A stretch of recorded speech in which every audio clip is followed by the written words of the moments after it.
Good morning. Good morning, Don. Good And morning. good morning, everyone. Thank you all for being here today. Normally, I start these things out by saying, um, welcome to everybody in the sanctuary, welcome to everyone in Zoom world. Well, today we're all in Zoom world. So there was a little children's program I used to watch growing up in Kentucky. I think it was a local program called Romper Room. And the leader of the group, Miss Peggy, had the, yeah, Don sees it. She had the mirror that she could see through, and she'd say things like, I can see Sabine and Lavon and Don and Francis. So I can see all of you, sort of, kind of. And just want to welcome you all to the service today. We're going to get right into it. Uh, Last week, I kicked off the year with what was probably, to say the least, a very unusual topic for a New Year's talk. I started the year by challenging a very cherished unity teaching called divine order. So, as a review, it's not order that I have the issue with, because anyone who knows me knows I love me some order.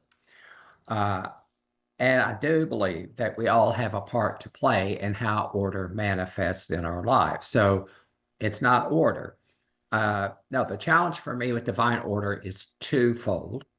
One, sometimes folks use this teaching of divine order as a spiritual bypass to avoid sitting with and talking about some very tough issues and feelings. And two, I believe sometimes in unity and new thought that we focus so much on positivity that some of us are even afraid to bring up a difficult topic at church or in gatherings. We're afraid to talk about social justice issues and climate change and immigration and what's going on with government. We're afraid to share our feelings about, anger and fear and confusion because we don't want to add to the negative collective conscience. And I get that. I really do understand that because it's easy to get discouraged with life sometimes when it feels like life is falling apart and we look around, when life seems like one of those automatic baseball machines, that's throwing pitches at you and throwing stuff at you at 125 miles an hour, and it's on and it's on and it's on. So I get that. And if we focus too much on that, and if we stay in that place too long, we can set up a residence in a place that I call victimhood. So we don't want to do that. And I get that. At the same time, there is a balance here. And what I'm saying is, it's perfectly okay to express anger and pain and grief and frustration in healthy ways. And as a matter of fact, I believe it is absolutely necessary for us to do so for both our physical health, our mental health, and our spiritual health. So, how can we show up as our authentic and our awesome selves when divine order doesn't seem so divine? And I'm so glad you asked. Today, I'm going to lean into that topic a little bit using the Old Testament book of Job. How many folks are familiar with the book of Job or have read it or have heard about it? Yeah, some of us have. That's good. That's good. If you're not familiar with the book of Job, I call it 42 chapters of life happens, or stuff happens, or insert your favorite word. And of course, that isn't the traditional interpretation of the book of Job. But the book of Job does try to address the question of what we call theodicy, or why do bad things happen to good people? Why does God allow stuff like this to happen? And to be honest, if you read through the entire book, I'm not so sure it does a great job of explaining that either.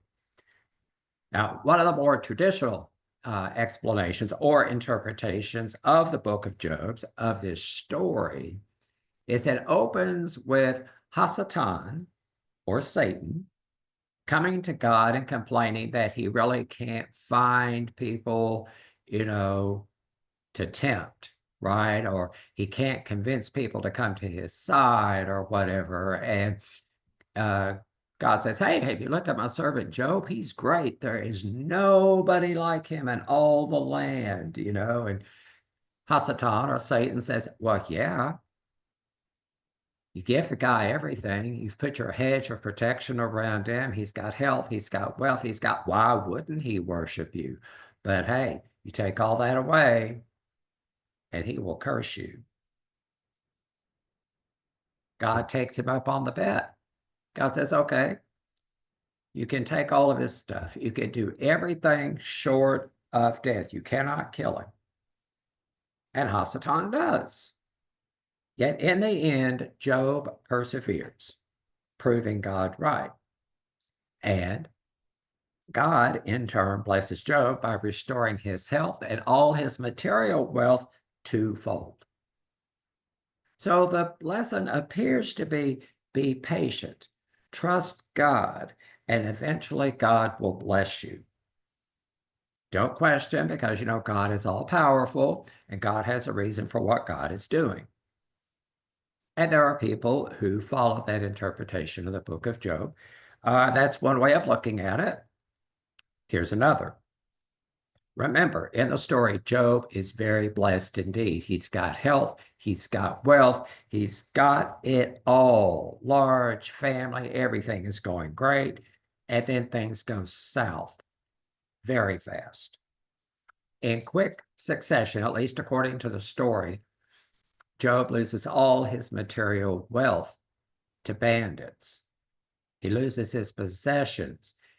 All of his children just happen to be having a big party and feasting in a single child's home, and a natural disaster comes through and wipes them all out, wipes out the home. It falls in on the children. Everyone dies. All that is left is Job and his wife. Now, on their own, each disaster would be a lot to handle. But in such quick possession, that's pretty overwhelming, isn't it? What do you think Job did? Job followed his culture's tradition for practicing grief by tearing his clothes and by shaving his head.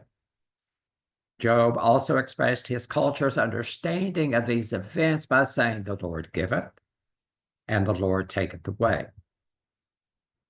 Notice, however, what he didn't say, and notice what he didn't do. Job did not blame God. Job did not blame himself. For him, this is just the way life happened. It's his way of saying, in a way, life happens. Yes, I'm pretty sure he was overwhelmed with grief. Job grieved. And he didn't say, hey, it's all good in God's neighborhood either. But he sat with it. Now, his actions are similar to what the Buddhist nun, and I'm going to slaughter this name, Pema, I think it's Chodron or Shodron. There are so many ways to pronounce it. I'm just going to call her Pema. Our Buddhist nun Pema suggests in her book, When Things Fall Apart, some things we can do when life falls apart. And the very first thing she suggests is nothing. Do nothing. And that drove me crazy because I'm a doer. She says, do nothing. You just sit with it. Sit with your feelings. Feel what you need to feel without judging those feelings. Feel what you feel without regret or negative self-judgment. And that is a lot harder to do than you might think. Why? Because what's the old phrase from the National Enquirer? Inquiring minds want to know, right? We want to know what is going on. We want to know why, and we want to know why so we can fix it. And why? Because when we can fix it, we don't have to think about it. Right? We don't have to deal with those negative feelings and all that stuff that it brings up in our lives. We don't have to process it. We don't have to sit with it. And if we don't do it, all of those issues, all of those feelings, all of those emotions do not go away. They will come back. They will find a way out. In New Thought, we say, as within, so without. One day, that stuff is going to come out. And if it's negative, it's not going to come out in a good way. So, like Job and like Pema, we learn to, at least in the beginning, to sit with it. Next in the story, Job's health is attacked. Remember, all his material stuff is gone. Gets a little more personal. Painful sores from head to toe. Scripture tells us that Job sat in the ashes and scraped his sores with a piece of broken pottery. Now, there's some imagery for you. Notice again the sitting practice. Not complaining, not arguing, and now this time, he's not saying the Lord giveth and the Lord taketh away. Notice the progression. It's getting worse. It's getting more personal. Still not saying anything. He's just sitting there. He's sitting with it. Job's wife comes along and says, why are you doing this? Why are you putting up with this? Just curse God and die. Job refuses again, saying, well, should we receive only the good from God and not the bad? Now, in unity, we don't actually interpret or see God that way, as handing out good and handing out the bad. It's just another way of saying, though, we can reinterpret it as saying life happens. And again, notice what the scripture doesn't say. The scripture doesn't say that Job was actually happy about what was going on. He was just sitting with it. And again, life happens. He just sat with what was in the moment. Story continues. 3 of Job's friends show up. And at first, it started out great. We're told in the story that they sat with him in silence for 7 days and 7 nights, which was customary for that time and that culture. Now, in our lives today, when divine order isn't so divine, isn't it great to have friends like that? Friends who get it. Friends who don't come to us and say, okay, you need to go talk to this counselor. You need to go and hear this great spiritual teaching. You need to buy this book. You just need to get over it and go on and do this and this and this. Isn't that great when people can just be there for you and just say, okay, you want to call, if you want to talk, go grab a drink, go grab some food. I'm here for you. And if we say, no, you know what? I'm just not up for it now. I'm not up for it today or tomorrow, whenever, I'll let you know. And they leave you alone. They reach out, they offer, and they respect your boundaries. I love people like that. And they started out like that too. But then Job's friends started talking, and that's where things, usually go wrong, right? Even well-intentioned, we start talking and start chiming in with their opinions. And, they would say, as was for that per their time, well, surely you sinned. Surely you did something to upset God, or none of this would have happened to you. What did you do? Think. Yeah, think about something you may have said or done. And Job says, no, you know what? I've thought about it, and I can't think of anything. I haven't done anything. And they're like, there it is, right there. Arrogance, prideful. That's why all this is happening to you. And they come up with other possibilities as well. But Job isn't buying it. He doesn't admit to that. He doesn't fall into that. He questions that. And that happens today too, more often than you think. You know, in more traditional Christianity, people might question our faith. Well, if your faith was just stronger, you know, this wouldn't happen. Or, you know, if you hadn't done this, or if you hadn't said that, or so forth and so on. Unity in New Thought, hey, we are not innocent. We are not innocent in this because we believe in the power of mind action, right? Our thoughts held in mind, produce after their kind. And sometimes people will go right there and say, well, what have the quality of your thoughts been? Perhaps you have attracted this to yourself. It's kind of like blaming the victim. Okay, so I just want to offer 3 words of counsel here. Please allow me to offer very short 3 words. Please don't. Please just don't do that. Okay, because you know, it's one thing if someone asks for our opinion, if someone asks for counsel, if someone asks for prayer, that's one thing. But even in those instances, folks, I always advise everyone, including myself, err on the side of love and grace and healing. We can't fix it for other people, and they can't fix it for us. Job gives us at least 2 other lessons of how to deal with divine order when it isn't so divine. First, Job doesn't ask God to fix it. Nowhere in the book does Job ask God to fix it. Pema might say that he didn't reach for the babysitter or he didn't call the babysitter. So what's the babysitter? The babysitter is anything we use to avoid the pain of dealing with life challenges. And it isn't just the usual suspects of like alcohol and drugs and too much food or too much sex or anything like that. Those can be babysitters.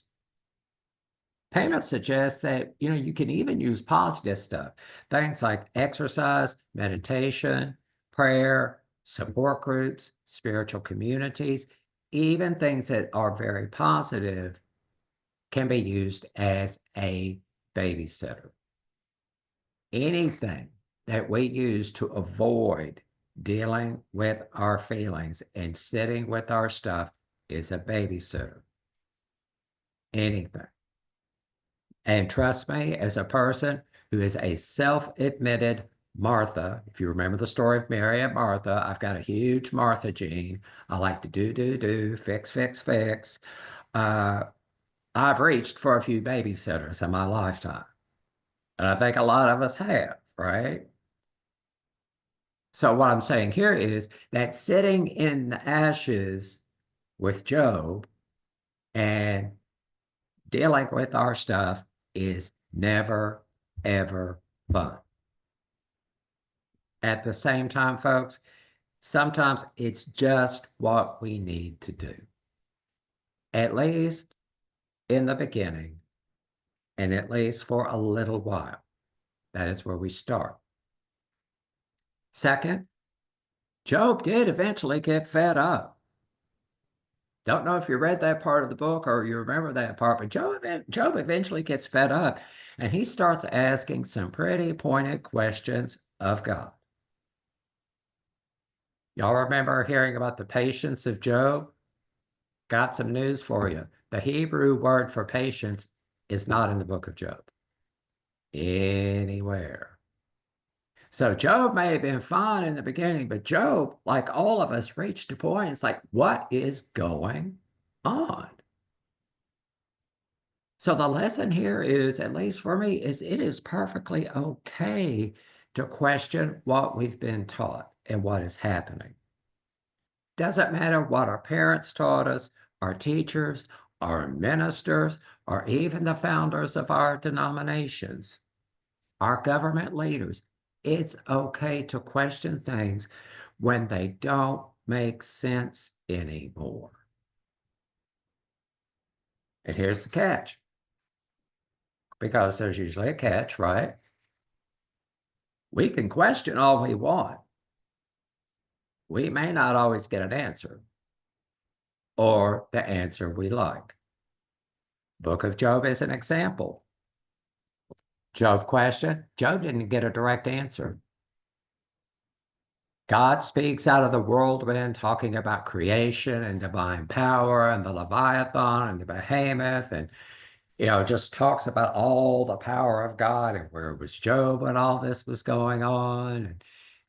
But never a direct answer like, okay, well, I got into this bet with Hasatan, and I told him you could handle it, and you have, and this is why. Job, no, nothing like that. No direct answer. So what does that mean for us?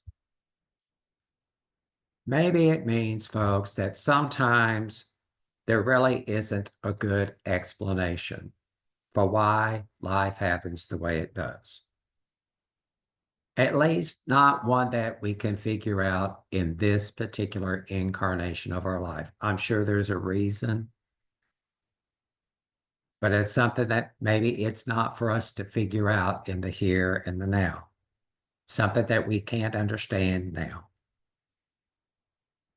So what I'm asking us to do is, when divine order isn't so divine, let's do our best to resist simplistic, feel-good explanations. I want us to challenge ourselves to do the hard work of sitting with our questions and feeling without negative judgment for those feelings. That's hard sometimes because as people of faith, we think something's wrong with us if we're not always feeling good, especially in unity, especially if you're a unity minister, because man, you are supposed to be the paragon of positivity sometimes. And hey, you know what? Sometimes I'll be honest, I'm not feeling it. And that's all right. That is all right. Let's not be so quick to call the babysitter so we can avoid feeling what we need to feel and to learn what we need to learn from our experiences. Let's take a lesson or two for Job. Show up. Show up as your authentic and awesome self. Be bold enough and respectful enough. Because you can be bold sometimes and not respectful. Bold and respectful. Bold and respectful enough to question what you've been taught when it no longer makes sense. Again, look at Job. Job was bold enough to question, which back in his day meant you died. If you question God, God would kill you. Well, guess what? Job survived. And I think we will too. Finally, and again from last week, I want to challenge us all in a spirit of love to show up for life, show up for all of it. And not with a toxic positivity, but with a faith that is both grounded in current realities, whatever those realities may be, as well as showing up with a faith born of courage, perspective, and most of all, a faith born of love. And in those times when you think that you can't do it, I want you to hear this truth and allow it to set you free. 3 words. Yes, you can. And so it is.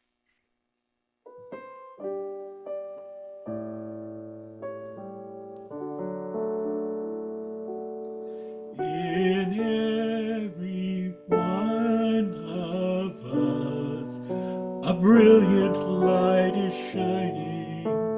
In every one of us, the light of peace glows bright. In every one of us, there's a loving heart